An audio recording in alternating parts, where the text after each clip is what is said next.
मौसमी सिंह मेरी सहयोगी जुड़ गई हैं इस वक्त सीधे उसी अस्पताल से जहां पर इन 41 मजदूरों का मेडिकल चेकअप किया जा रहा है। मौसमी, अगर आप मुझे सुन पा रही हैं, जब से ये मजदूर बाहर आए हैं, इन्होंने प्रधानमंत्री से भी बातचीत की, कहीं ना कहीं ऐसा लगा कि मानो ये सब बिल्कुल ठीक है, मेडिकल चेकअप तो अपनी जगह है, लेकिन मन में इतनी दृढ़ शक्ति थी और ये उनके चेहरे से भी साफ बयां हो रहा था।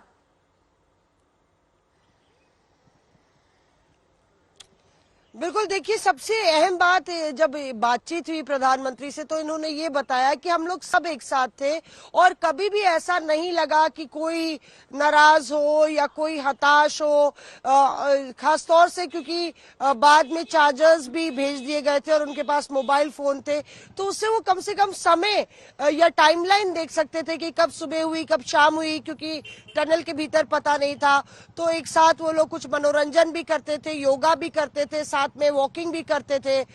तो इस तरह की बातें उन्होंने बताई और प्रधानमंत्री ने एक बात कही, नेहा, कि ये आपने एक मिसाल कायम कर दी है पूरे देशवासियों के लिए कि अगर कठिन से कठिन परिस्थिति हो, आप कहीं फंसे हो, तो किस तरह से आप जो है जो एक इंसानियत और अपने जज्बे और हौसले से सारी मुश्किलों को पार कर सकते हैं। यहाँ पे अभी हम लोग जिस अस्पताल के बाहर खड़े हैं, यहाँ पे ही तमाम मजदूर हैं, उनको ऑब्जर्वेशन में रखा गया है। संभवतः उनको ऋषिकेश भी ले जाया जाएगा, जहाँ पे एम्स है, जहाँ उनको एक बार फिर से, क्योंकि लगातार 17 दिन तक वो वहाँ पे थे, हो सकता है साइकोलॉजिकली कुछ संशय हो, स्ट्रगल्स हो, मेडिकल चेकअप भी ऑब्जर्वेशन में रखा जाएगा, सबको मॉनिटर किया जाएगा, वाइटल्स देखे जाएंगे और उसके बाद ही उनको उनकी घर वापसी होगी। तमाम परिजन भी भीतर गए हैं। हालांकि देखिए कि क्योंकि ये बहुत ही ज्यादा एक ग्रोलिंग रेस्क्यू ऑपरेशन रहा, मीडिया को अलाउ नहीं है, यहाँ पे बाहरी पुलिस का पहरा है। जाहिर तौर पर मजदूरों के साथ ज्यादा बातचीत इस वक्त संभव नहीं हो पाएगी, लेकिन इस वक्त श्रावस्ती से संतोष के परिवार से समर्थ श्रीवास्तव मेरे सहयोगी जुड़ गए हैं। समर्थ, ये खुशी ऐसी है, इसे शब्दों में बयां कर पाना बहुत मुश्किल है। ऐसे में 17 दिन तक इन परिवारों की नजरें रेस्क्यू ऑपरेशन पर टिकी रही, धुकधुकी कहीं ना कहीं होती रही, पर कल शाम राहत की सांस, लेकिन उम्मीद की किरण हमेशा, क्योंकि रोजाना यही होता था कि आज मजदूर बाहर आने वाले हैं। ऐसे में इस परिवार का हाल जानिए। नेहा, बिल्कुल परिवारों का यही मानना है कि देर है पर अंधेर नहीं है और इनके लिए सारे ही त्योहार, चाहे दिवाली हो या छठ हो, वो कल से ही मनने यहाँ शुरू हुए हैं। मेरी मौजूदगी श्रावस्ती के मोतीपुर गांव में है और मेरे साथ इस वक्त जो परिवार है वो संतोष का है। मैं बातचीत भी करूंगा। सबसे पहले जो संतोष की भतीजी हैं उनसे मैं बातचीत करना चाहूंगा। क्या नाम है आपका? भांजी। हाँ, भांजी हैं आप। खुश हैं मामा आ रहे वापस? हाँ, खेलते थे आपके साथ? हाँ। क्या कहना चाहेंगी, कुछ कहेंगी? हाँ। आप इनके भाई हैं, उनसे ही बात करूंगा मैं। कब बात हुई आखिरी वक्त में? जी, आज हुई सुबह भी। क्या बोले वो? उधर बातचीत ये हुई कि मतलब जो हमारे छोटे भाई हैं अशोक, उनसे बात हुई तो उन्होंने बोला कि इधर अभी ठीक ठाक है, लेकिन मेडिकल का चेकअप का भी रिपोर्ट नहीं आया है, ऐसा बात हुआ। तो मैं बोला कि उधर से कब निकलोगे, तो बोले कि अगर आज छोड़ देते हैं, मेडिकल चेकअप रिपोर्ट अगर आ जाता है तो आज हम लोग ही निकल जाएंगे, आज ही शाम को पुग जाएंगे, ऐसा उन्होंने सूचना भी दिया था मुझे। अभी तो वहाँ ऋषिकेश भी जाना है ना? जी जी जी, लेकिन मतलब जब वहाँ से जब जल्दी ही उन लोग को छोड़ा जाएगा तो बोले थे कि आज अगर हम लोग यहाँ से पूरा मेडिकल चेकअप रिपोर्ट फाइनल हो जाता है तो हम उधर से आज शाम को ही पुग जाएंगे, ऐसा उन्होंने सूचना दिया था उधर। डर था 17 दिनों तक? 17 दिन तो बहुत डर था। क्या लग रहा था, एकदम खामोशी जैसा 17 दिन बीत गया, क्या पता निकले ना निकले, एकदम मशीन जितने भी आ रही थी फेल होती जा रही थी। इसके लिए तो मन छोटा ही होगा ना, अंदर डर तो बैठेगा ही कि अब क्या होगा।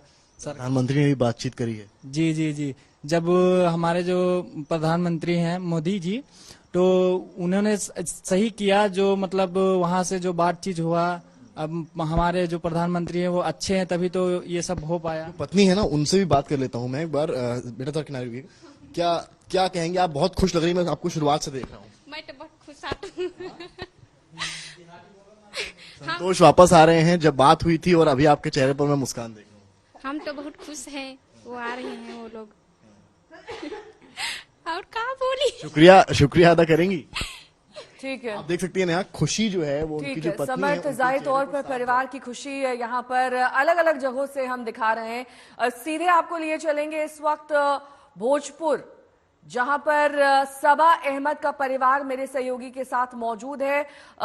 ये जानना अतिशयोक्ति नहीं होगा और ये कहना भी कि जिस तरीके से ये रेस्क्यू ऑपरेशन चला, कहीं ना कहीं पूरे रेस्क्यू ऑपरेशन के दौरान लगन और मेहनत तो थी ही, लेकिन इसके साथ साथ जो हौसला अफजाई मजदूरों की जा रही थी उसका एक अहम रोल था। इनके परिवार से जानिए इनका हौसला कैसे कायम रहा इतने दिनों तक। जी बिल्कुल नेहा, जहां तक बात की जाए इस पूरे रेस्क्यू ऑपरेशन की तो बिल्कुल हौसला सबसे ऊपर था। और इस पूरे मामले पर बात करने के लिए हमारे साथ मौजूद हैं सबा के पिताजी, और वो खुद बताएंगे कि आखिर इस मुश्किल परिस्थिति में कैसे हौसला बनाए रखा सबा ने। बताएं सर, कैसे हौसला बनाए रखा और कैसे बाकी लोगों के साथ भी कोऑर्डिनेट किया?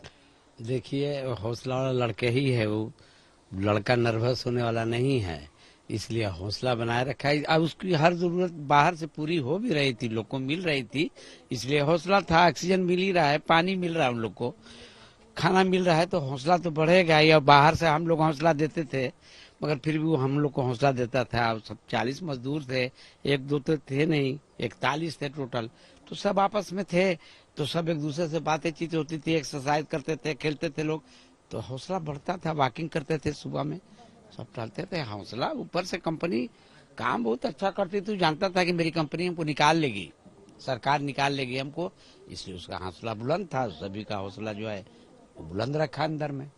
तो देखा आपने नेहा कि किस तरह से बता रहे थे सबा के पिताजी कि किस तरह से हौसला बनाए रखा, किस तरह से आप कह सकती हैं कि फिजिकल एक्टिविटीज मेंटेन करके रखी ताकि कोई शिथिल ना पड़ जाए और कोई किसी तरह की दिक्कत सामने ना आए। हम बात करने की कोशिश करेंगे नेहा उनकी पत्नी से सबा की, और समझना चाहेंगे कि उन्होंने किस तरह से घर को जोड़े रखा अब तक।